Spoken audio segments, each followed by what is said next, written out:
के S R academy commerce institute के YouTube channel पर एक बार फिर से आपका हार्दिक स्वागत है। Special economic zone in GST that's called SEZ. हम जीएसटी में पढ़ते हैं कि सर एसईजेड को जब भी हम सेल्स करते हैं उस पर नील रेटेड जीएसटी लगता है, यानी कि उसको एक्सपोर्ट मानते हैं। ये सब कुछ हम जीएसटी में पढ़ते हैं, लेकिन आज हम इस वीडियो के अंदर डिटेल में कवर करने वाला है कि सर एसईजेड एक्चुअली क्या है, एसईजेड पर जीएसटी किस तरह से एप्लीकेबल होता है और उनका ई वे बिल जनरेट किया जाता है या नहीं किया जाता है। ये सब कुछ आज हम इस वीडियो के अंदर कवर करने वाला है। सबसे पहले हम बात करते हैं sir meaning of special economic zone. Special economic zone क्या होता है?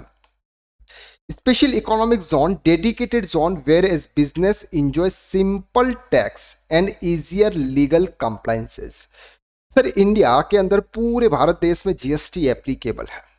गवर्नमेंट क्या करती है कि सिर्फ कुछ कुछ ऐसे प्लेसेस होते हैं जहां पर इकोनॉमिक तरीके से अगर देखा जाए तो वो प्लेसेस इतने डेवलप नहीं होते हैं, और जीएसटी पूरे इंडिया में एप्लीकेबल होता है। अगर आप किसी को भी गुड सेल्स करोगे तो वहां पर आपको टैक्स चार्ज होता है, और जब आप परचेस करते हो तो आपको टैक्स पे करना पड़ता है। लेकिन गवर्नमेंट कुछ प्लेसेस को as a special economic zone में कन्वर्ट कर देती है जहां पर आपको इजी टैक्स कंप्लायंसेस फॉलो करना पड़ता है, यानी कि सर आप वहां पर टैक्स लगोगे तो वहां पर आपको टैक्स कम लगेगा। यानी कि बहुत सारी ऐसी अदर फैसिलिटीज गवर्नमेंट के द्वारा प्रोवाइड की जाती है उसको इकोनॉमिक जोन में बेटर बनाने के लिए, यानी कि दूसरे स्टेट जैसे हैं उसको भी वैसा ही स्टेट बनाने के लिए स्पेशल इकोनॉमिक जोन बनाया जाता है। SEZ are located within a country national border. ये सर अपने पूरे भारत की कंट्री के अंदर होते हैं, इंडिया में होते हैं, लेकिन नेशनल बॉर्डर यानी कि सर बॉर्डर के ऊपर ये जो प्लेसेस होते हैं वहां पर एसईजेड कवर किया जाता है। How they are treated as a foreign territory for tax purpose. Sir अगर हम बात करते हैं टैक्स और टैक्स पॉइंट ऑफ व्यू से, जीएसटी के पॉइंट ऑफ व्यू से बात करते हैं तो ये टैक्सेबल टेरिटरी में नहीं आता, ये फॉरेन टेरिटरी में कन्वर्ट किया जाता है। अगर हम टैक्सेबल टेरिटरी की अगर हम बात करते हैं, जैसे फॉर एग्जांपल हमने एमपी से अगर राजस्थान में गुड सेल्स किया, जहां पर राजस्थान में जीएसटी एप्लीकेबल है और एमपी में भी जीएसटी एप्लीकेबल। लेकिन अगर हम एसईजेड की बात करते हैं तो जहां पर एसईजेड होता है वहां पर जीएसटी एप्लीकेबल नहीं होता है, यानी कि फॉरेन टेरिटरी माना जाता है। जीएसटी तो एप्लीकेबल होता है लेकिन वहां पर फॉरेन टेरिटरी के रूप में उसको माना जाता है। This is why the supply from to special economic zone have a little different treatment than regular supplies.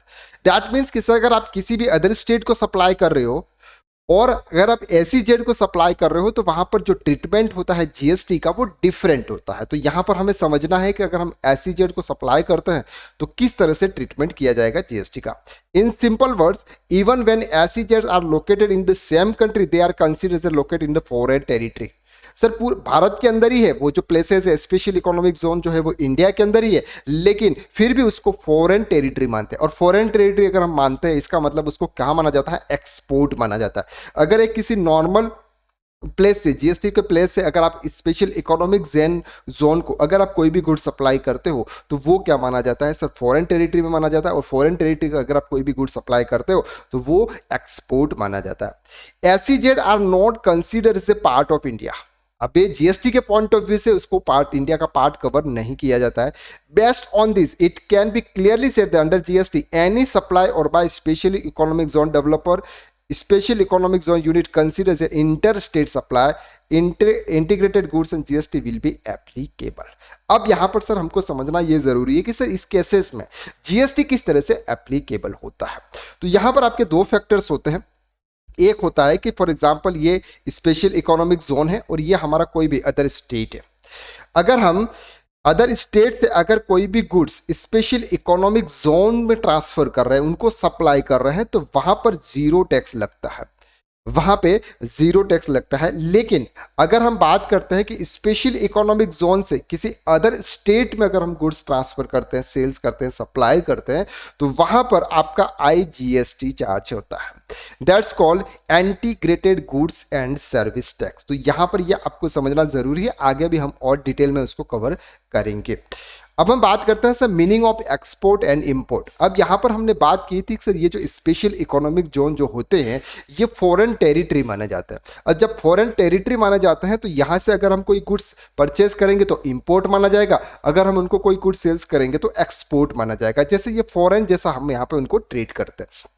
तो यहां पर हमको समझना है कि SEZ are considered to be located in foreign territory, the transaction SEZ can be classified as export और import. यानी कि सर ये फॉरेन टेरिटरी माना जाता है एसीजेड, उनके साथ में हम कोई भी ट्रांजैक्शन करेंगे इसको हम क्या बोलेंगे, या तो एक्सपोर्ट बोलेंगे या फिर इंपोर्ट। तो एक्सपोर्ट और इंपोर्ट का क्या मतलब है थोड़ा सा हम ये समझ लेते हैं। टेकिंग गुड्स और service out of India from special economic zone by any mode of transport. मतलब सर ये है कि अगर हम कोई भी गुड्स स्पेशल इकोनॉमिक जोन किसी इंडिया के किसी भी स्टेट से अगर हम स्पेशल इकोनॉमिक जोन के अंदर अगर गुड्स सप्लाई करते हैं तो उसको एक्सपोर्ट मानेंगे। सप्लाई ऑफ गुड्स और service from one unit developer in ACZ it another unit developer ACZ. यानी कि सर एक स्पेशल इकोनॉमिक जोन एक एसीजेड से किसी अदर एसीजेड को भी अगर हम गुड्स सेल्स करते हैं, ट्रांसफर करते हैं, तो उसको भी हम एक्सपोर्ट की कैटेगरी में लेंगे और वहां पर भी नील रेटेड जीएसटी लगेगा। ये हमको ये क्लियर करना। बात करते हैं सर इंपोर्ट की। इंपोर्ट का मतलब है कि ब्रिंगिंग गुड्स और service into special economic zone from place located outside India by any mode. यानी कि सर वहां से अगर हम कोई भी गुड्स रिसीव करते हैं, इंडिया के बाहर से किसी भी गुड्स स्पेशल इकोनॉमिक जोन में करते हैं, वो भी हमारा इंपोर्ट आता है। किसी अदर कंट्री से अगर हम कोई भी गुड्स रिसीव करते हैं तो इंपोर्ट माना जाता है। रिसीविंग गुड्स और service from one unit developer in SEZ another unit developer in the same state. यानी कि एक स्टेट से स्पेशल इकोनॉमिक जोन से किसी अदर स्पेशल जोन से परचेज किया जाता है तो उससे हम क्या बोलते हैं, इंपोर्ट बोलते हैं। तो यहां पर एक्सपोर्ट और इंपोर्ट का मतलब स्पेशल इकोनॉमिक जोन के लिए ये रहता है। अब सर हम बात करते हैं कि इस पर जीएसटी किस तरह से एप्लीकेबल होता है। एनी सप्लाई ऑफ गुड्स और सर्विस और both special economic zone developer unit will be treated as a zero rated supply. ध्यान से समझना, जब भी हम फॉर एग्जांपल एमपी में और किसी स्पेशल इकोनॉमिक जोन के अंदर हम गुड्स ट्रांसफर कर रहे हैं तो स्पेशल इकोनॉमिक जोन को एज ए फॉरेन टेरिटरी माना जाता है। तो यहां पे आप कोई भी गुड्स सप्लाई करोगे सर यहां पर आपको जीरो रेटेड टैक्स लगेगा। यानी कि जो भी गुड्स है उस पर जीरो रेटेड टैक्स लगेगा। अब जीरो रेटेड क्या होता है, एग्जेम्प्टेड क्या होता है, नील रेटेड क्या होता है, ये हमने प्रीवियस वीडियो के अंदर डिटेल में कवर किया है। अगर आपको ये क्लियर नहीं है तो इसकी लिंक हम डिस्क्रिप्शन के अंदर शेयर कर दें कि वहां से आप उसको देख सकते हैं।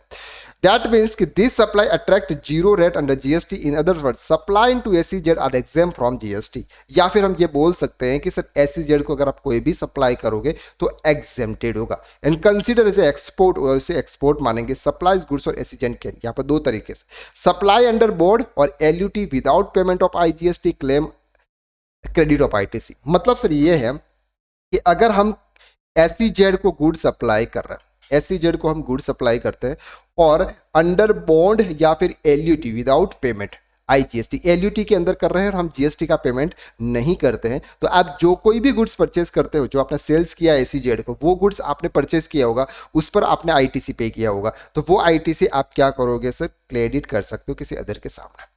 Supply of payment of IGST claim refund to tax paid. यानी कि अब आप क्या करते हो सर, बॉन्ड और एलयूटी के थ्रू गुड्स सप्लाई नहीं कर रहे हो, तो यहाँ पे आप क्या सकते हो, जो भी जीएसटी आप पे करोगे उसका आप क्या करोगे सर, रिफंड ले सकते हो। तो इन दोनों केसेस में एक्सपोर्ट होता है। When SEZ supply goods or service or both anybody will be considered regular interstate supply with attract IGST। अब हम बात करते हैं कि सर अगर SEZ किसी अदर स्टेट को गुड सप्लाई कर रहा है, SEZ किसी अदर स्टेट को गुड सप्लाई कर रहा है तो वहां पर आपको IGST चार्ज होगा। यानी कि एसीजेड क्या लगा के बिल देगा सर, आईजीएसटी चार्ज करके बिल देगा और आपको आईजीएसटी पे करना पड़ेगा। अब यहां पर बात करते हैं सर डोमेस्टिक टैरिफ एरिया। एक डोमेस्टिक टैरिफ एरिया होता है, वहां पे अगर कोई एसीजेड से डोमेस्टिक टैरिफ एरिया के अंदर अगर गुड सप्लाई होता है, will be considered export to DTA and custom duties other import duties will be payable by person receiving the supplies of DTA. अब यहां पर बात कर रहे हैं कि सर डीटीए मतलब डोमेस्टिक टैरिफ एरिया के अंदर अगर किसी एसीजेड से गुड सप्लाई किया जाता है तो वहां पर डीटीए के अंदर जो पर्सन है वो टैक्स पे करेगा उसका, यानी कि इंपोर्ट ड्यूटी वहां पर आपको पे करनी है। तो जीएसटी के पॉइंट ऑफ व्यू से देखें तो स्पेशल इकोनॉमिक जोन है हमारा ये। स्पेशल इकोनॉमिक जोन में अगर हम सप्लाई करते हैं, सप्लाई टू एसीजेड, तो आपका एग्जेम्प्ट है, जीरो रेटेड टैक्स है। अगर सप्लाई फ्रॉम एसीजेड से सप्लाई की जा रही है और डीटीए के थ्रू की जा रही है, यानी कि डोमेस्टिक ट्रेडिंग, यानी कि हमारा ये ऑप्शन है domestic tariff area. Domestic tariff area के अंदर अगर आप कुछ सप्लाई करते हो तो वहां पर आपको इंपोर्ट ड्यूटी पे करनी है। और किसी अदर स्टेट को अगर आप कर रहे हो, अदर प्लेसेस को अगर आप सप्लाई कर रहे हो तो वहां पर आपका आईजीएसटी चार्ज होगा। आई होप कि आपको इस वीडियो के अंदर जो कुछ भी डिटेल्स बताई वो आपको क्लियर हो गई है। तो आज के लिए बस इतना ही, नेक्स्ट वीडियो में फिर मुलाकात करते हैं, तब तक के लिए थैंक यू सो मच।